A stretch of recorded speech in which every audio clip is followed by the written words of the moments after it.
కర్ణుణ్ణి కూడా అవన్నీ పడేసి చచ్చిపోమంటాడు కృష్ణుడు, మరణాన్ని స్వీకరించమంటాడు. ఇది ఎవరు చెప్తారు ఆన్సర్? ఎందుకు కర్ణుణ్ణి యుద్ధంలో అలా చచ్చిపోమని కృష్ణుడు అడిగాడు? నీ పేరు చెప్పు తల్లి, బంగారు తల్లి.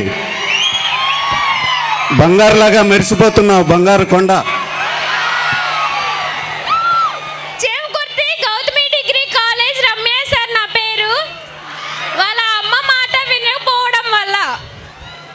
Excellent excellent excellent. అంటే నాకు తెలియని ఆన్సర్స్ కూడా వస్తున్నాయి అక్కడ. వెరీ గుడ్ అమ్మా, వెరీ గుడ్. అమ్మ మాట వినకపోవడం వలన అతనికి శాపం వచ్చిందంట. ఇప్పుడు చెప్పండి, మీకు ఆ శాపం ఉందంటారా లేదంటారా? ఉందా?